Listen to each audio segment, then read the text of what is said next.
everyone's gone off on holiday. Now it's like, well, you had some time for your family. Bids are going to start now. Coming in, pre-season starting to hot up. Everyone's had 1-2 games. Some have had none, but they're just about to play.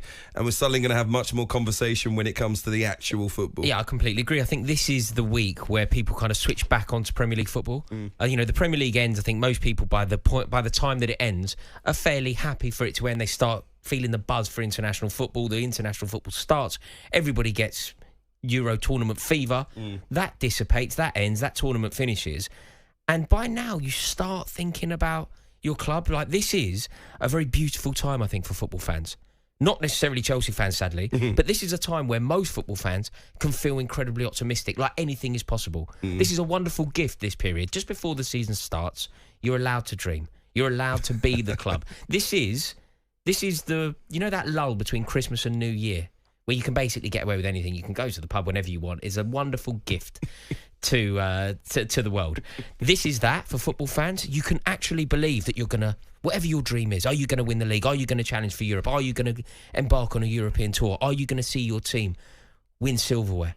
Now, the reality is you're probably not. None of those things are going to happen, and you know that your team are going to let you down because that's what happens. But now you're allowed to dream. And that's why this is a very beautiful time for most football fans. There are football fans that don't dream during this period.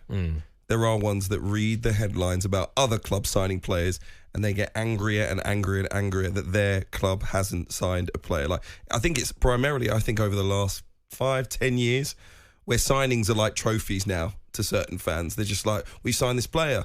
And it's almost the high point of their season that they've signed someone before a ball's even been kicked. I'm not one of those. I'm a Man United fan. I haven't celebrated just yet. I think the club's done good business, clearly has a strategy. Thank the Lord. Something different after the last 10 years. But I'm envious of you as a Manchester United fan now. If that could tell you quite how poor I feel about Chelsea. You can only judge it at the end of the transfer window, not even when the football begins. You can to a degree, but I think it's fair if we're making judgments. Look, at the end of the transfer window, we will know whether Manchester United have got it right. But judging it today, Manchester United are getting it right. They're making their moves early.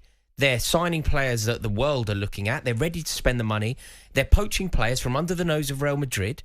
If nothing else, it would suggest that Ineos are getting their act together in a far more competent fashion to what we're used to seeing from Manchester United, certainly under Glazer's reign. Yeah. So at least you can be optimistic. Compare that to how I feel about Chelsea. Compare that to everything going on about Chelsea. Look, we're going to talk about Enzo Fernandez, but look at the disgrace that is happening as we speak. Like, they have omitted Trevoh Chalobah from the pre-season squad. Like, that is just outrageous. Like, he deserves, if nothing else, so much more respect than that. The club should be showing him a level of respect that doesn't just omit him from a squad. Also, I'm speaking sentimentally because I like Trevoh Chalobah. Yeah. I think he's an excellent player. I love the fact that he's come through Cobham, and I think that we need players like him around the squad. But even if you remove any sentimentality, Trevoh Chalobah is the best centre-half at the club. And they're treating him like this. All for what? All for money. So as much as I'm feeling pretty flat, and as much as you're being cautious about Manchester United, sadly, there's only one winner in this room. You basically support a bank now that's got a football team, essentially. That's a horrible, horrible sentence that is full of truth. Yeah, like they are completely, like you said, unsentimental, cold-blooded. It is all about, firstly, the balance sheet and how things are going to look there moving forward. That is clearly from the outside now far superior than having a winning football team. Yeah. And also, take away from that, all these homegrown players that the fans kind of go, well, let's give them a chance. We made them. They came through the academy. They love the football club.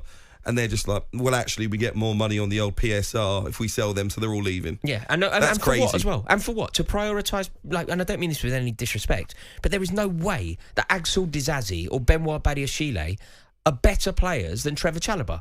Trevoh Chalobah has the added bonus of understanding Chelsea. Like, I remember when Trevoh Chalobah scored his first goal for the club. I remember him celebrating with Jorginho and Pulisic.